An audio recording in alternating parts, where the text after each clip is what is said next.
Just so you know, this explainer is an AI-generated summary of a classic lecture by the great Dr. John West on pulmonary gas exchange. You know, his textbook on respiratory physiology has been the foundation for generations of us in pulmonary and critical care. He also recorded a whole lecture series that is absolutely worth your time. We've put the link in the description below, and you can find summaries of his other lectures on this channel too. All right, today we're going to dive deep into a topic that is the absolute bedrock of what we do, pulmonary gas exchange. Specifically, we're going to break down the three main reasons a patient becomes hypoxemic, why their arterial oxygen is low. Nailing these concepts is, without a doubt, one of the most critical skills you can have at the bedside.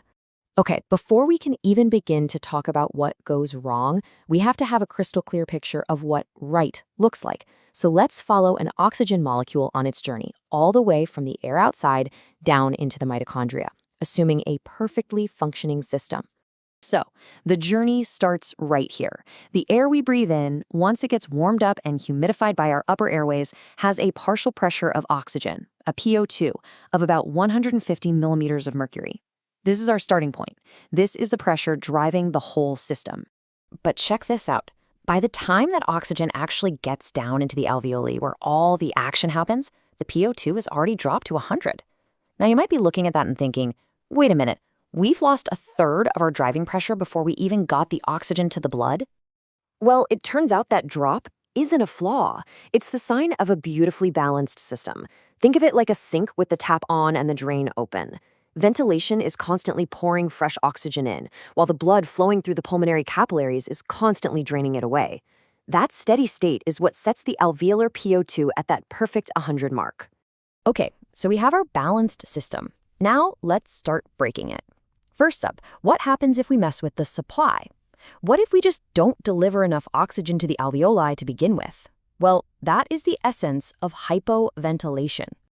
At its core, hypoventilation is a bulk flow problem. It's simple mechanics. When you don't move enough air into the alveoli, you're not adding enough oxygen, so you get hypoxemia.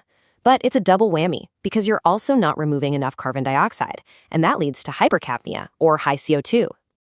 And what's amazing is how predictable this is. The alveolar ventilation equation shows this beautiful, powerful, inverse relationship. It's incredibly simple. If you cut your alveolar ventilation in half, you are going to double your arterial PCO2. It's a one-to-one relationship you can take to the bank.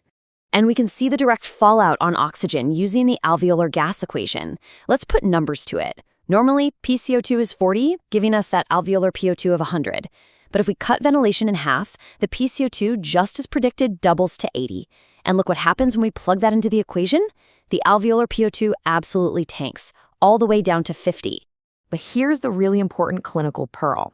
You can fix that low oxygen number really, really easily. If we want to get our alveolar PO2 back up to 100, a little bit of math shows we just need to raise the inspired PO2 to 200. And what does that mean in practice? It means just bumping the FiO2, the fraction of inspired oxygen, from 21% on room air to only 28%. Super easy to do.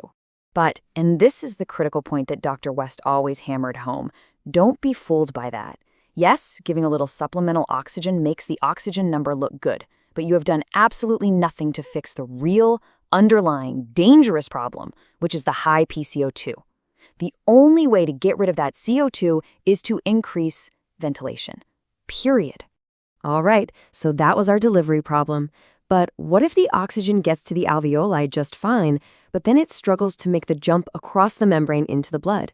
Well, that brings us to our second cause, diffusion impairment. This isn't a delivery problem, it's a transfer problem. Now, under normal conditions at rest, our lungs have a huge diffusion reserve.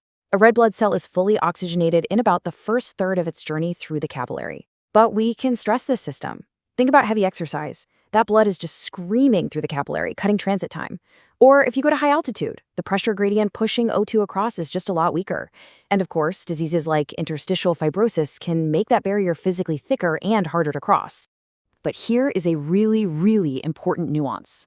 Even in a patient who has a disease that thickens that barrier, like fibrosis, the main reason they are hypoxemic at rest is usually not the diffusion block itself. It's actually from a mismatch between ventilation and perfusion, what we call V/Q inequality. That's a whole topic for another day, but it's a critical distinction to make. Okay, this leads us to our third and final cause for today, shunt. And if hypoventilation is a delivery problem and diffusion is a transfer problem, you can think of shunt as a bypass problem. It's essentially a plumbing issue. So what is a shunt? It's when some portion of that deoxygenated mixed venous blood returning to the lungs takes a shortcut. It completely bypasses the working ventilated parts of the lung and gets dumped directly into the arterial system. It's like pouring a little bit of purple, deoxygenated blood into your bright red oxygenated blood. It contaminates the final product and drags that arterial PO2 down. So, how do we find a shunt? Well, it has a very specific, unique physiological signature. As Dr. West said, it is the only cause of hypoxemia that does not correct itself like you'd expect when you put the patient on 100% oxygen. This is the cornerstone test we use to diagnose a shunt clinically. The reason for this is just its beautiful physiology. It's all about the shape of the oxygen-hemoglobin dissociation curve. See, when your patient is breathing 100% oxygen, the blood leaving the healthy parts of the lung is completely saturated. You are way up on the flat top part of that curve. Now, you add in your deoxygenated shunt blood. This causes only a very small drop in the total oxygen content, but because you're on that flat part of the curve, that tiny drop in content leads to a huge dramatic plunge in the PO2, the partial pressure that we measure. It's a fascinating effect. Okay, fantastic. We've worked through the 3 core mechanisms. Now let's put it all together. Let's create a practical clinical framework that you can use to figure out exactly what's going on with your hypoxic patient. This table right here, this is your key. This is the whole thing in a nutshell. Look at the AO gradient, the difference between alveolar and arterial oxygen. If that gradient is normal, you're looking at hypoventilation. The low arterial O2 is just reflecting a low alveolar O2. Simple. If the gradient is increased or widened, you know you have a problem transferring oxygen. It's either diffusion impairment or a shunt. So how do you tell those two apart? That's when you do the definitive test. You give 100% oxygen. If the hypoxemia corrects, it was diffusion. If that PO2 stays stubbornly low, you've found your shunt. So I'll just leave you with this final thought to chew on.